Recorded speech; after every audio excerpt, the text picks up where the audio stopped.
Crime news હવે જોઈએ અગત્યના સમાચાર। સુરતના પુણાગામ કૃષ્ણનગર સોસાયટીમાં રહેતા શાકભાજીના વેપારીનું ઘર બપોરના સમયગાળા દરમિયાન બંધ હતું। આ દરમિયાન તસ્કરોએ તેમના મકાનને નિશાન બનાવી ઘરમાં સુટકેસમાં મૂકેલા રોકડા ₹5 લાખની ચોરી।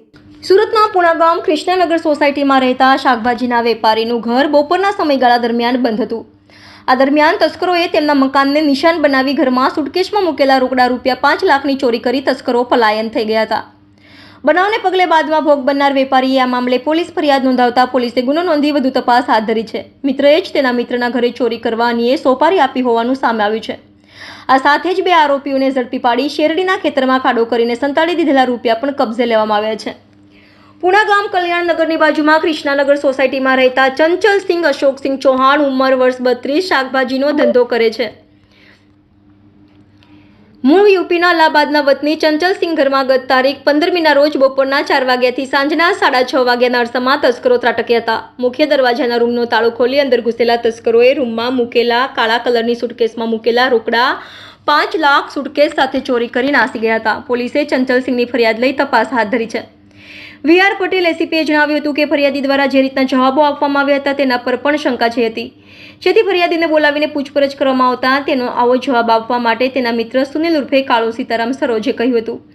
સુનિલની પણ પૂછપરછ કરવામાં આવતા તેના પર પણ શંકા ગઈ હતી। કાપોદ્રા પોલીસ દ્વારા સીસીટીવીની તપાસ કરવામાં આવી હતી, જેમાં ફરિયાદીના ઘરમાંથી એક યુવક સુટકેસ લઈને જઈ રહ્યો હોય તેવું સામે આવ્યું હતું, જેમાં સુનિલ પર શંકા હોવાથી તેને કાપોદ્રા પોલીસ સ્ટેશન લાવીને સઘન પૂછપરછ કરવામાં આવી હતી, જેમાં સુનિલ ભાંગી પડ્યો હતો અને તમામ હકીકતની કબૂલાત કરી હતી। આરોપી સુનિલે કબૂલાત કરતા જણાવ્યું હતું કે મારા ધ્યાનમાં હતું કે મારા મિત્ર એવા ચંચલસિંહ પાસે ₹2 લાખ છે અને થોડા સમયમાં પ્રસંગ હોવાના કારણે બીજા અન્ય રૂપિયા પણ છે, જેથી આ રૂપિયાની ચોરી કરવા માટે કાવતરું રચ્યું હતું। આ ચોરી કરવા માટે મનોજ નથુરામ કાપુરેને ₹20,000ની સોપારી આપી ચોરી કરવા માટે કહ્યું હતું। સુનિલે એ રીતનું કાવતરું રચ્યું હતું કે ચંચલસિંહ પાસેથી ચોરી છુપીથી તેને કિચનમાંથી કાઢી લીધેલી ચાવી, ઘરની ચાવી મનોજને આપી હતી અને ઘરમાં રહેલી રૂપિયા ભરેલી સુટકેસ લઈને 1 કિલોમીટર ઘરમાં રહેલી રૂપિયા ભરેલી સુટકેસ લઈને તે 1 કિલોમીટર દૂર ઊભો હતો ત્યાં તેને આપી દીધી હતી। મનોજને પણ સોપારી આપ્યા પ્રમાણે ₹20,000 સુનિલે ચોરી કરવાના ચૂકવી આપ્યા હતા। આખી ચોરીની ઘટનામાં એક રીઢા ગુનેગારને પણ શરમ આવે તેવું કાવતરું રચીને ગુનો આચરવામાં આવ્યો હતો। મનોજ ચોરી કરીને બહાર નીકળ્યા બાદ તેના સોનિલે વાળ પણ કપાવી નાખ્યા હતા અને તેનો ચહેરો ઓળખાય નહીં એ રીતે કરી દેવામાં આવ્યો હતો। સીસીટીવી કે અન્ય કોઈ રીતે મનોજ ન પકડાય તે માટેનું પ્લાનિંગ સુનિલે કર્યું હતું।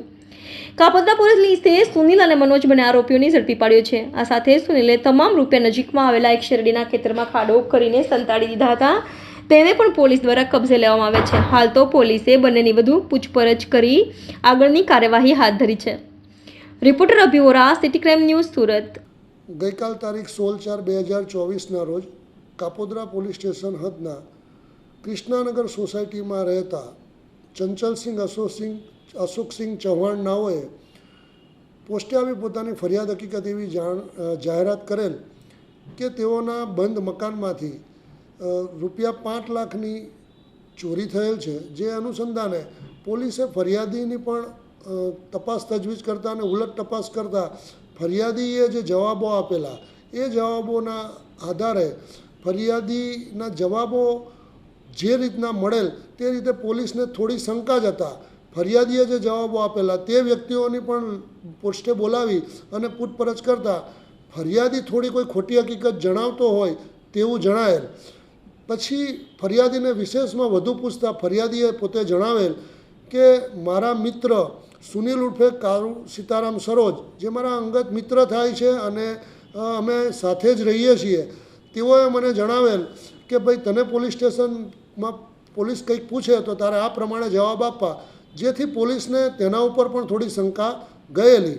અને બાદ કાપોદ્રા પોલીસ સ્ટેશનના police inspector Shri MB Avasura, second PI Shri Solanki, district PSI Shri Pandya તથા સર્વેલન્સ સ્ટાફના માણસોએ સીસીટીવી ચેક કરતાં એક ઈસમ બેગ લઈને ઘરમાંથી નીકળતો હોય તેવું જણાયેલ, જેથી ફરિયાદીએ જે પોતાના મિત્રની હકીકત જણાવેલી એ મિત્ર સુનિલ ઉર્ફે કાળુ સીતારામ સરોજ નાઓને કાપોદ્રા પોલીસ સ્ટેશન લાવી ઘનિષ્ઠ પૂછપરછ કરતાં આરોપીએ પોતે હકીકત એવી જણાવેલ કે મારા ધ્યાનમાં હતું કે મારા મિત્ર પાસે ₹2 લાખ પડેલ છે અને બીજા પૈસા એને એના ઘરે જે પ્રસંગ હોય ફરિયાદીના ઘરે એના માટે એને ભેગા કરેલા છે, જેથી મેં પોતે જ આ ચોરીનું એક ગુનાહિત કાવતરું રચેલ અને આ કામે અન્ય એક વ્યક્તિ મનોજ નાથુભાઈ બાબુરાવ કાપુરે, જેને મેં એવું કહેલ કે હું તને રૂમની ચાવી આપીશ અને રૂમની ચાવી તું લઈ અને મકાનમાં જે રાખેલી બેગ છે એ બેગ લઈ અને તું બેગ મને જ્યાં હું 1 કિલોમીટર દૂર ઊભો હોય ત્યાં મને આપી દેવી. અને આ કામે ફરિયાદીને પણ હકીકત એવી જણાવેલ કે તેની પાસે ઘરની 2 ચાવી હતી જે એની સાથે જ રહેતી હતી, પરંતુ તે પૈકીની એક ચાવી ગુમ થઈ ગયેલો અને ક્યાં પડી ગયેલો હોય એની એને ખબર ન હતી. પરંતુ હકીકત એવી હતી કે એમાં સુનિલ એ પોતે જ ફરિયાદીના કિચનમાંથી એક ચાવી કાઢી લીધેલ અને એ ચાવી મનોજને આપી અને મનોજે મકાન ખોલી અને બેગ લઈ અને આરોપી સુનિલને આપી દીધેલ. અને મનોજ પોતે ઓળખાઈ ના જાય તે માટે આરોપી સુનિલે તેના વાળ પણ કટિંગ કરાવી દીધેલા, કારણ કે મનોજને ખૂબ લાંબા વાળ હતા અને સીસીટીવીમાં કે અન્ય રીતે પોલીસની નજરમાં ના આવી જાય તે રીતે કૃત્ય કરવાનું હોય, જેથી એ અંગેનું પણ પ્લાનિંગ સુનિલે કરેલું.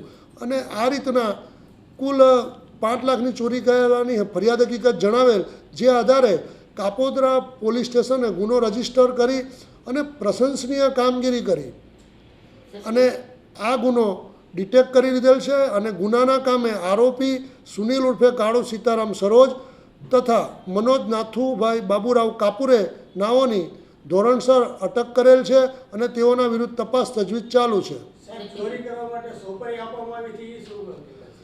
ચોરી કરવા માટે સોપારી ઇન ધ સેન્સ મેં આપને અગાઉ જણાવ્યું એમ મનોજ નાથુભાઈ બાબુરાવ કાપુરેને આરોપી સુનિલ એવું જણાવેલ કે તું આ મારું કામ કરી દેશે તો હું તને 20,000 રોકડા આપીશ, અને એ અંગેના 20,000 રૂપિયા મનોજને પણ મળી ગયેલ છે.